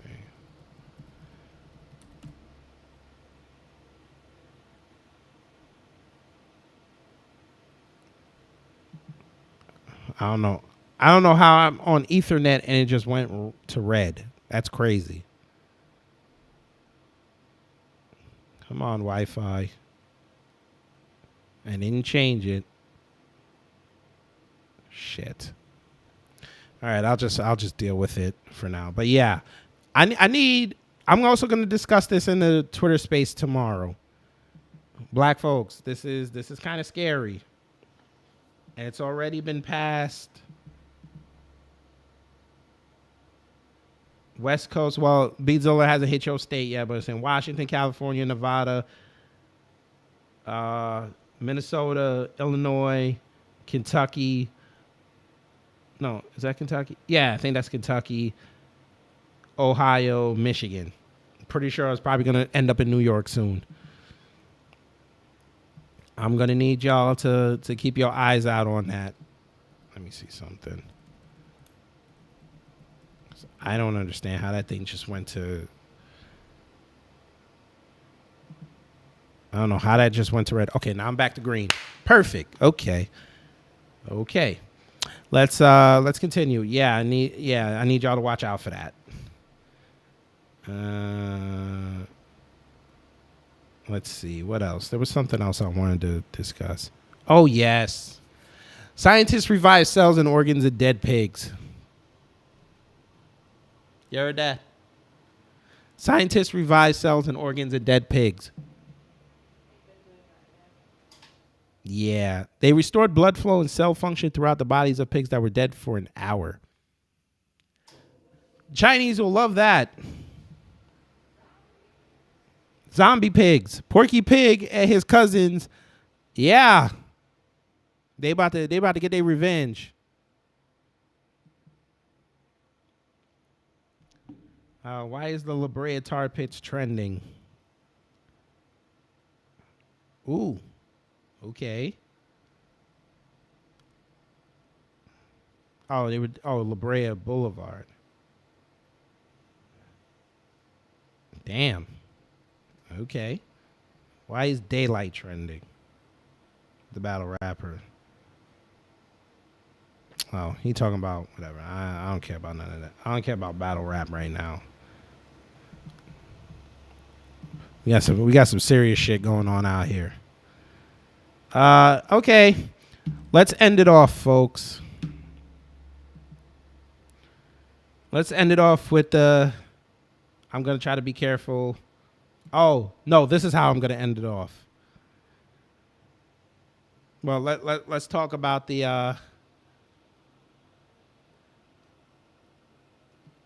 I got to come up with a creative name for this. Aboriginal woman, good evening. We can't call her the M Picks. We can't call it that. Okay, bet. I'm a comic book fan.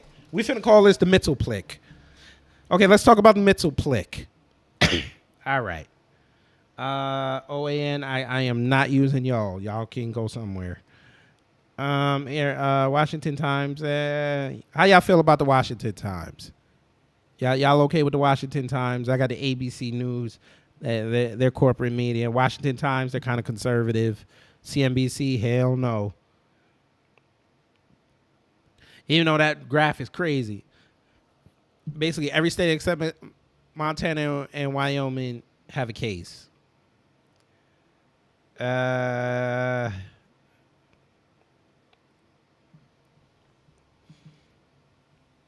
Hell with it. We'll just use Washington Times. All right. Let me just give me 1 second. I want to pull up that other article about the pre-op. Okay. Here we are. Biden team declares Mittelplick a public health emergency. Feds face intense pressure to speed up vaccine distribution after cities already invoked emergency powers. This is going to be another voting false flag. Pull mail-in voting so they can screw around again. I need y'all to go outside and go vote. Oh, shit. I didn't even know somebody was in the back room. Sister Sean, hello. I think you're on mute.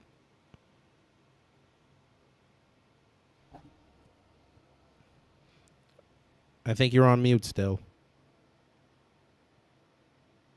Oh, your connection is horrible. Go out and come back in. Yeah. Yeah, that's the white supremacist I want to show, but we gonna hold off on that for a minute. Let's see. Yes, Biden team declares Mittelplick a public health emergency. The Biden administration declared the Mittelplick outbreak a public health emergency on Thursday, hoping to speed up vaccine distribution and corral the virus so it does not become a permanent fixture in the U.S. Okay, fine, whatever. Hang on. Say something. I still can't hear you. Oh, they're playing with my thing today. Yeah, I still can't hear you.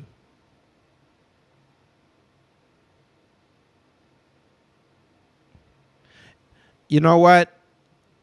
And Tori had a problem with this last week. For some reason on the phone, it's not working. I don't know what it is. Your best bet is if you got a computer, just do it on your computer. So if anybody's using Restream, yeah, if it's not working on our phones for some reason, so you got to use a computer. But anyway, let me continue.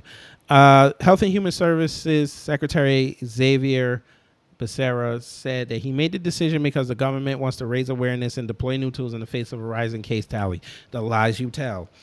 You made that declaration because people were screaming on social media for you to do it, and lawmakers were screaming for you to do it. Gotta watch out for them trying to play that game. Quote, I will be declaring a public health emergency on Mittelplick, Mr. Becerra said. We are prepared to take our response to the next level in addressing this virus. The World Health Organization recently named the spread of Mittelplick in non-endemic countries a public health emergency of international concern. Numerous U.S. states, counties, and cities from coast to coast got ahead of Mr. Becerra and invoked special powers to try and accelerate their response. Yeah, okay. So the Mittelplick is here, and, you know, Bill Gates said there's going to be another predicament. There's going to be another predicament.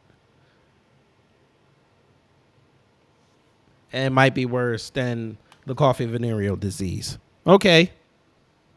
I'm still going to live my life the way I want to live it. I could care less. I'm not fixing to stop my life. But let's end off the show on a high note, folks, even though this was 2 years too late. Now, for those who don't know, it took me months to say something about Breonna Taylor, and I came to the conclusion that she shouldn't have died the way she did, but I didn't like the way she lived her life. If y'all ain't get mad at me over that, that's cool. That's how I feel. She shouldn't have to wake up out of her bed and worry about getting shot by some rogue-ass cops. V. Maltzby, no. The coffee venereal disease did not have the intended effect that they wanted. Because, again, this was supposed to happen in 2016 with Hillary at the helm. We would be 6 years into it. Subjugation. Unfortunately, Trump got there. They couldn't wait until possibly 2024. They accelerated it in 2020. But he had enough balls to say, hey, yeah, it's here. Let's open the economy for Easter. You know, the Protestant that he is. People got upset. I agreed with him. I said we shouldn't stop our lives because of this. You already had, yes, Sister Sean, as long as you're on a computer, it'll work. If you're on a phone, I can't hear you. But, yeah, it was supposed to, he said, hey, y'all go live y'all life. People yelled at him, said he was crazy. He came out with the Belle Biv DeVoe. Everybody went back outside. You know, the people that were scared at the beginning went back outside. And, you know, we're here where we're here. Now, monkeypox is supposed to be the next thing. It's all good. They're dog whistling the LGBT community, especially gay black men. That's who they're trying to attend this for. Trying to expose the download brothers. Okay. It is what it is. Let them live their life. But let's continue, folks. Last thing before we get up out of here. Breonna Taylor. Today, folks, the feds were arrested. They went in and arrested the cops who were associated with her death. The DOJ, Department of Justice, has charged 4 current and former Louisville police officers, sources tell Vice News. Brett Hankerson, Joshua James, Kelly Hanna Goodlett, and Kyle Meany. Damn, those are some white names, boy. He crying. I know. Let's see who's gonna. Yeah, I know. I'll put it back in the thing. Like I said, your computer is your best way of working it. The FBI has arrested current and former Louisville Metro police officers who were somehow involved in a deadly raid that killed 26-year-old Breonna Taylor, according to multiple sources. The 3 officers who were taken into custody Thursday morning include former detectives Brett Hankerson and Joshua James, as well as Sergeant Kyle Meany. Detective Kelly Hanna Goodlett was not arrested but has been charged. If I remember correctly, I think Brett Hankerson went on Tim Pool's show. And he was outlining what happened. The Department of Justice confirmed the charges in a press conference Thursday morning, during which U.S. Attorney General Merrick Garland elaborated on the charges. They include 2 counts of deprivation of civil rights against Hankerson for firing 10 shots through a window and glass door along the side of Taylor's apartment. 3 other officers, James, Goodlett, and Meany, have been charged with conspiracy for violating Taylor's Fourth Amendment rights due to their roles in drafting and submitting a false affidavit used to secure a search warrant for Taylor's residence in a drug-related investigation. No officers have been directly charged with Taylor's death, including the officer who shot her, Miles Caldgrove, although he was fired 9 months after the deadly raid. Breonna Taylor should be alive today, Garland said Thursday. Hankerson was not part of the initial investigation that led to the search warrant on Taylor's apartment, but he played a pivotal role in the execution of the warrant, during which she was killed. The charges against the 3 other officers include not only allegations of falsifying information, but an attempted cover-up after the fact. James and Goodlett met up in a garage in May 2020, 2 months after Taylor's death, and agreed to tell investigators a false story, according to the DOJ. Who snitched? Which one of y'all snitched? Which one of y'all played the first 48?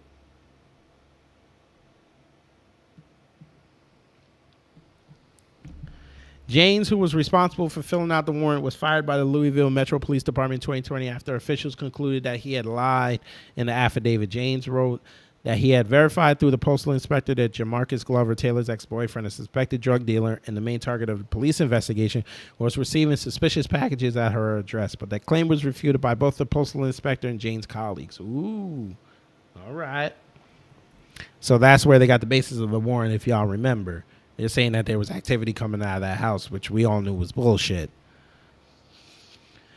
Jane's arrest was reported by local station WDRB early Thursday morning. Goodlett, who helped fill out the warrant and worked on the same small team that led the investigation, has been on leave since early 2021 when a probe was opened into allegations that she and several officers had thrown drinks at a Louisville residence from their police vehicles. I wonder if that was during that same protest they were outside doing. That's crazy. Y'all were throwing drinks. Meaning the sergeant in charge of Goodlett and Jane's team was responsible for overseeing the investigation, including vetting affidavits and search warrants submitted by his team. Assistant Attorney General Kristen Clark confirmed that these charges are separate from the DOJ's ongoing investigation into whether Louisville Metro Police Department has, quote, patterns and practices of violating citizens' rights. I mean, it's Kentucky. But it's funny that the Assistant Attorney General is the one that made the statement. Where is Daniel Cameron in this? What is his statement on this? Because remember, he said the FBI did everything they could to figure out what happened that night, and nothing came about. So that's why he didn't press for charges. So now the white woman, Kristen Clark, is front and center on this. Interesting.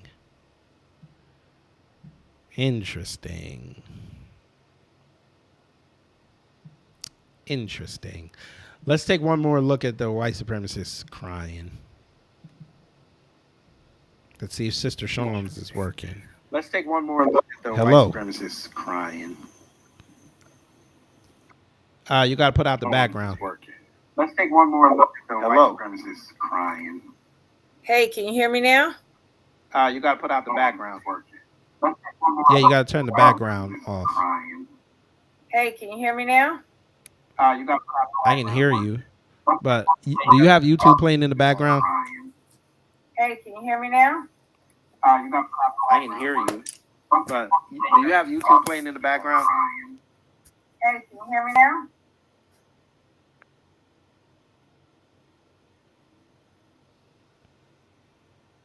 Say something. Hello? Yes, I think it's good now.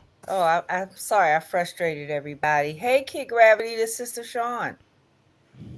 I've been through 2 devices. I'm on my 3rd devices to have the ability. Yeah, like I said, Restream's been having problems with cell phones lately. I don't know why. Yeah, I did cell phone, then I jumped to iPad, and now I'm on my laptop. Yeah, laptop's the best way to get through. Yeah, so I was just doing a pop-up to say, hey, how you doing? And looking and trying to support you. I retweeted your space.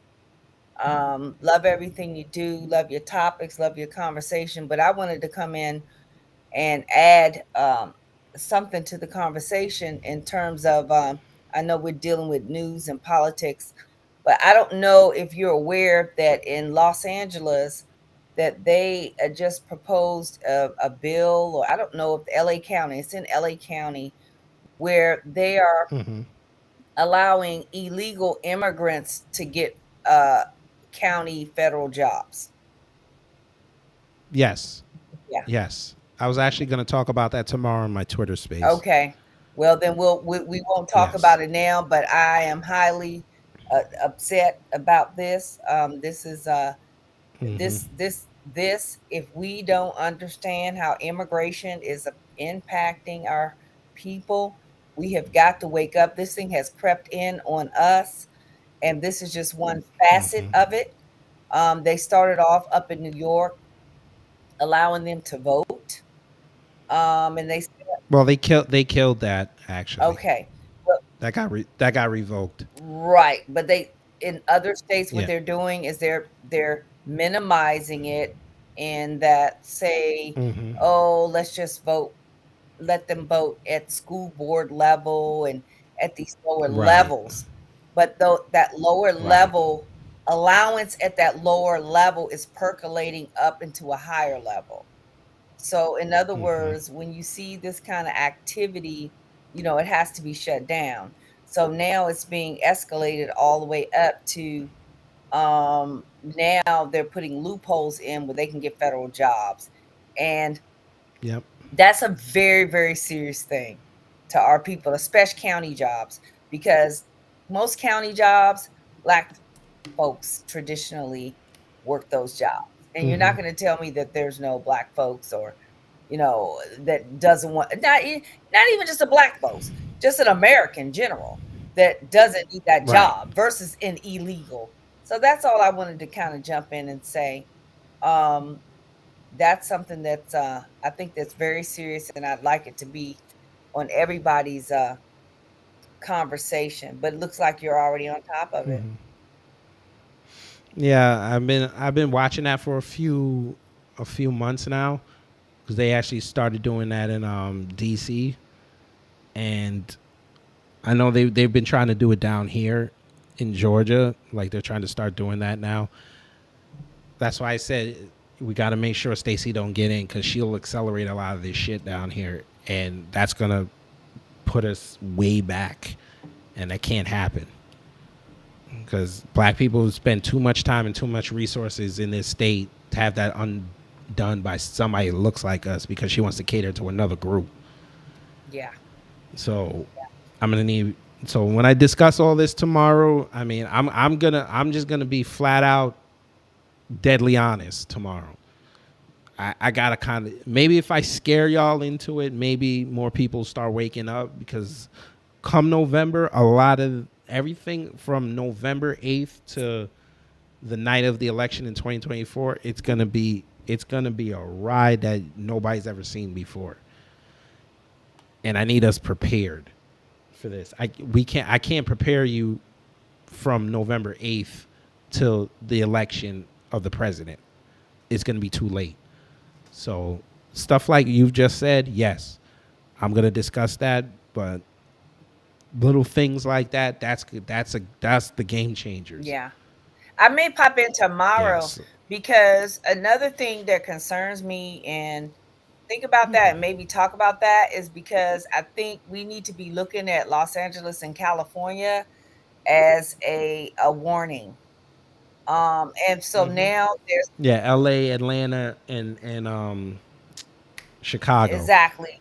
Those three cities, that's where all the anti-black stuff is going to come out of. They've already started with Chicago when they're talking about the guns, LA with what you just said, and Atlanta now with the legislation, especially with down here with the cop city. If that cop city goes through, we're in trouble. Yeah, Cop City. So I got to make sure. We got to protest And on that. illegals. That can't happen. They're trying to illegals. Illegals. Yes. We got to look at California as a template. They are starting to migrate into the South. The South is our last frontier. So I'm sounding right all along I-20. That's where they are. Mississippi, Detroit, Southern Alabama. Yeah. But we gotta really we let this slip under the radar. And another thing, tomorrow I'll listen in. Yeah, so all this sanctuary city BS, black folks, freedmen don't have no sanctuary cities. And we are actually actively voting for this bullshit, unknowingly or knowingly. And what I learned is that to become a sanctuary city, you actually have to agree to that. Your mayor or your city has to agree to that. So now Yeah, that they I have know to that, vote on that. we need to be stepping up on these mayors or whoever. And if you're a sanctuary city, the pressure now, some of the damage has already been done. But tell these mayors that I don't revoke the sanctuary city status, and get them out of there. Because if you didn't have a sanctuary city status, they couldn't come. Yeah, well, I think San Francisco's about to end theirs with that new DA they got in there.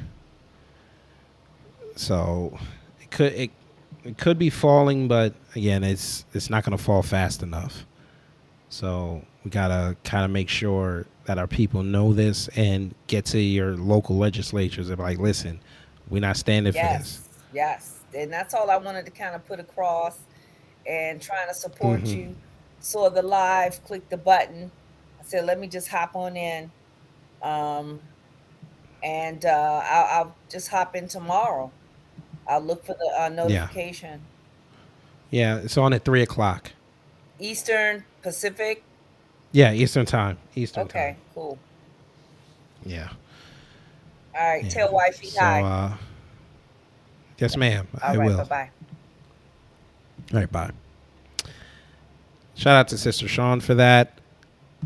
And before I get out of here, folks, I just want y'all to see really quick the map of the sanctuary cities as of 2021.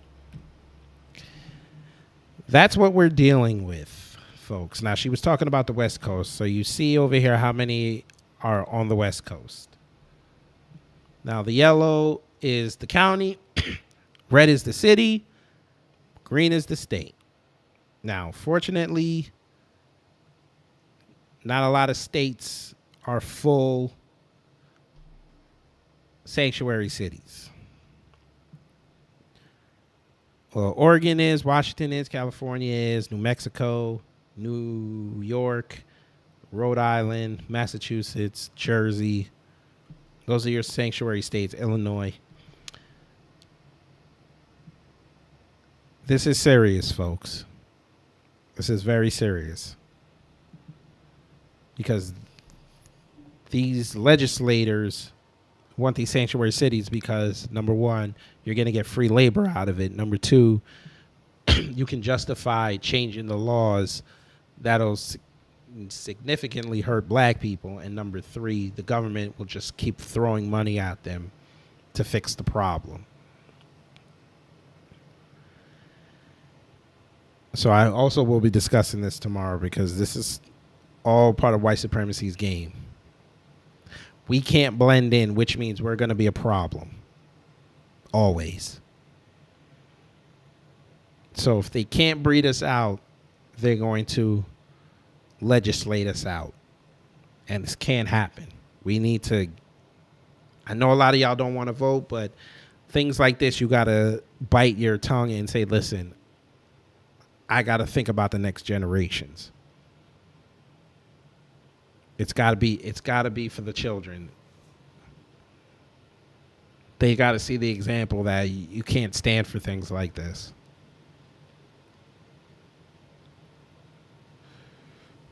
But you know how that is.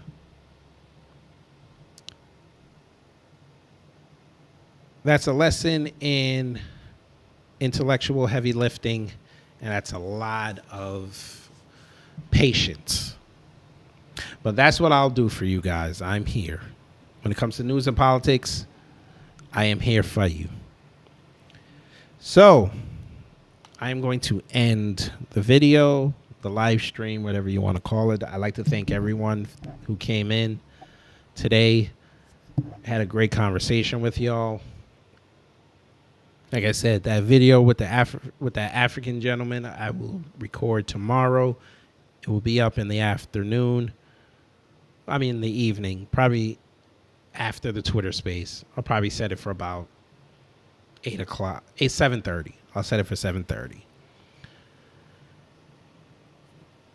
My ice cream, folks. My Creamalicious is finally coming.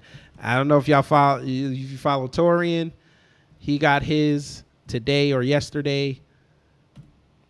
I'm going to see if I can beat him to the punch and do a taste test video on that.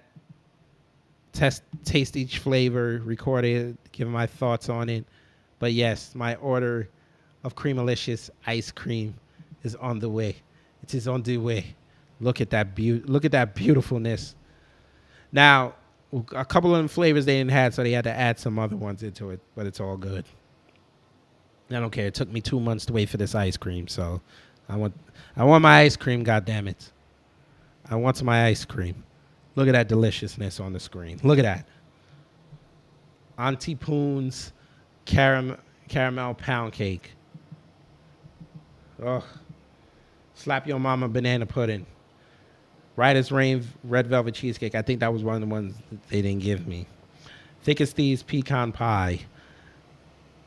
Porch light peach cobbler. Grandma Gigi's sweet potato pie. And Uncle Charles brown sugar bourbon cake. I think that was the other one they said they didn't have. But I'm going to be a fat ass on film for y'all. I'm going to do it for y'all. Oh, I'm going to be a fat ass. And I got the pack, too. I didn't just buy the individual. I got the pack. $55 for 7. Was it 6? 6. Yeah, 6. I think it's 6 pints. But I'm going to be a fat ass tomorrow. Which y'all see on Saturday, but yes. So, like I said, tomorrow, 3 o'clock, Twitter Space, Solutions to Combat White Supremacy. I got people excited. So, if you're on Twitter, go ahead and jump into the space. But for y'all, I'm going to live stream it here at 3 o'clock as well. So for those who don't have Twitter, they can participate. I'll be on both, the power of 2 phones. So while I'm talking in the space and letting people get off, I'll have the other phone. I'll be going through the YouTube. People are in there. So that'll be fun. Saturday will be that video of me being a fat ass. And then Sunday I'll probably take a break. And then Monday we get back into the swing of things, a video a day. But anyway, let me get up out of here. Again, thank you all for showing up tonight. Remember that, damn, why is this messing up now? That Joe Biden is insult to my existence.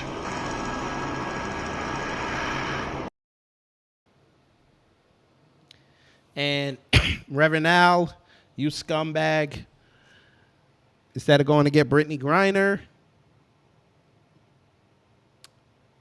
you said you're going to pray.